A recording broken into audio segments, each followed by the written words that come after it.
Hi and welcome back to Pleasure Principles. Today we're breaking down 10 common myths about sex that you might have heard. These misconceptions can lead to confusion, anxiety, and even impact your relationships. So let's dive in and set the record straight. Let's clear the air right now. Sex is not a singular act. It's a multifaceted experience that goes beyond the physical act itself. It's not just about the penis going into the vagina. It's about the connection, the emotions, and the shared moments that make it special. We're talking about the experience of intimacy and pleasure with another person or with yourself. It's about feeling close, cherished, and understood. And that can look like so many different things. It's a spectrum of activities that bring joy and satisfaction. Think about it. What gets you hot and bothered? Is it kissing? Is it touching? Is it dirty talk? Is it being spanked? Everyone has their own unique preferences. Is it giving a massage? The act of touching and being touched can be incredibly intimate. Is it receiving a massage? The relaxation and trust involved can deepen your connection. Is it being tied up? Exploring power dynamics can be thrilling for some. Is it getting your hair pulled? Is it being tickled? Is it cuddling naked? These acts can create a sense of closeness and fun. Is it making eye contact during? Is it being bitten? Is it scratching? The intensity of these moments can be electrifying. Is it a foot rub? Sometimes the simplest gestures can be the most intimate. Is it a sensual bath together? Sharing a relaxing moment can be incredibly bonding. Is it watching something sexy together? Sharing fantasies can bring you closer. Is it reading something erotic together? Exploring new ideas can be exciting. These are all parts of sex. It's a rich tapestry of experiences that go beyond the physical. The point is that sex is about exploring what feels good for you and your partner or partners and communicating that to each other. Enjoy the ride. Embrace the journey of discovering each other's desires and building a deeper connection. Let's just throw this myth right out the window, shall we? The idea that men are always in the mood, while women are just sitting around waiting for it to be over, is not only completely untrue, but it's also incredibly damaging. Generalizing an entire gender is never a good idea. Everyone is different, and that includes their sex drive. There are plenty of men out there who have a lower sex drive, and plenty of women who have a higher sex drive. It's all about the individual, not the gender. What matters most is that you're honest with yourself and your partner or partners about your needs and desires. Okay, let's unpack this one. The idea of virginity is a social construct, meaning it's something that we, as a society, have created. It's not a biological or medical term. The hymen, which is often mistakenly referred to as the virginity test, is a thin fleshy tissue that surrounds or partially covers the vaginal opening. The hymen can be stretched or torn through a variety of activities including tampon use, horseback riding, gymnastics, and even just regular exercise. Let's celebrate that diversity and stop judging people based on arbitrary standards. Yes, you can get pregnant the first time. Protect yourself. If you have penis in vagina sex without any form of contraception and you are fertile, there is a chance you can get pregnant. This is true regardless of how many times you've had sex before. It doesn't matter if it's your first time, your 10th time, or your 100th time. The risk is always there if you're not using protection. The truth is, it only takes one sperm to fertilize an egg, just one. And that can happen at any time during unprotected sex. So, how can you protect yourself from unintended pregnancy?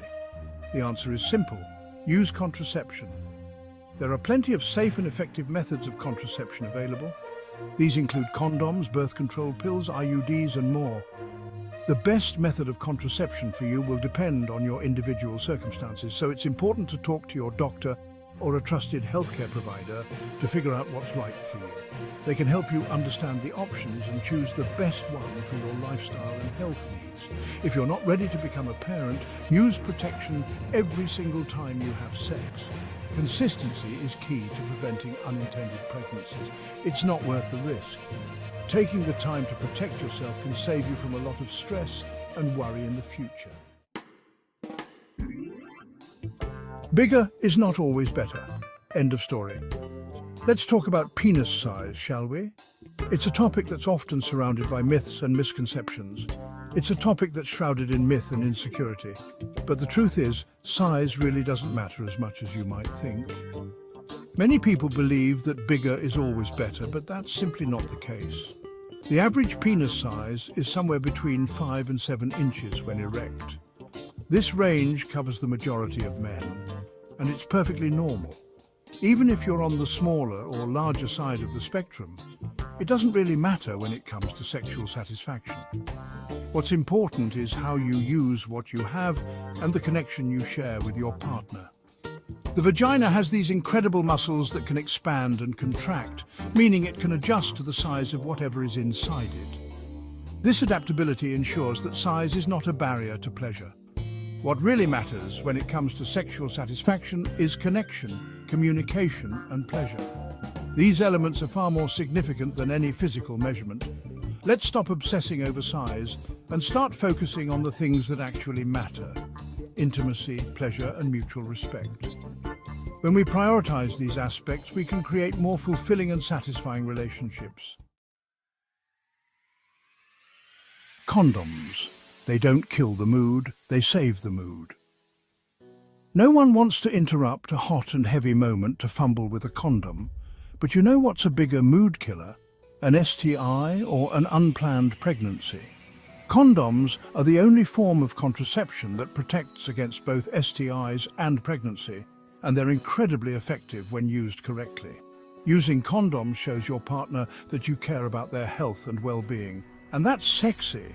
The bottom line is this: condoms are an essential part of a healthy and fulfilling sex life. So next time you're getting busy, make sure you have some condoms on hand. Your future self will thank you. Let's talk about peer pressure for a second. When it comes to sex, peer pressure can make us feel like we need to do something we're not ready for, or that we're somehow behind if we haven't done it yet. But here's the truth. There's no right or wrong time to start having sex. Everyone's sexual timeline is different, and that's perfectly okay. The most important thing is that you're making choices that feel right for you, not because you feel pressured by your friends, partner, or society. Remember, your body, your rules. Don't let anyone tell you otherwise. Porn is not real life. Let's be real, porn can be entertaining, but it's important to remember that porn is just that, entertainment. It's not real life, and it's definitely not a guidebook for how sex should be. Porn often portrays unrealistic body types, sexual stamina, and scenarios that are simply not attainable or desirable in real life. If you're watching porn and comparing your own body or sexual experiences to what you see on screen, it's time to take a step back. Instead of comparing yourself to others, focus on exploring your own sexuality and finding what feels good for you and your partners. Oral sex is sex. Protect yourself. Let's clear up a common misconception. Oral sex is sex. It's a form of sexual activity that can be incredibly intimate and pleasurable, but it also comes with risks, just like any other form of sex. One of the biggest myths about oral sex is that you can't get STIs from it. This is completely false. STIs can be transmitted through oral sex, including chlamydia, gonorrhea, syphilis, herpes, and HPV. The risk of transmission may be lower for some STIs compared to vaginal or anal sex, but it's still a risk nonetheless. If you're going to engage in oral sex, protect yourself. It's the responsible and respectful thing to do for yourself and your partners. Talk about sex, baby. Communication is key. Let's be real. Talking about sex can be awkward, but here's the thing. Communication is crucial for a healthy and fulfilling sex life. Everyone experiences pleasure differently. What feels good for one person might not feel good for another. And the only way to know what your partners enjoy is to talk about it. Start by talking about what you like, what you don't like, and what you're curious about trying. The more you communicate, the more comfortable and confident you'll become in talking about sex, and the hotter the sex will be. Myths debunked. Go forth and have amazing sex. Debunking these myths can help foster healthier and more enjoyable sexual relationships. Remember, knowledge is power and communication is key to great sex. Don't be afraid to talk to your partners about what you enjoy, what you're curious about, and what you're not into. Thanks for watching, and don't forget to like, share, and subscribe for more content. See you next time on Pleasure Principles.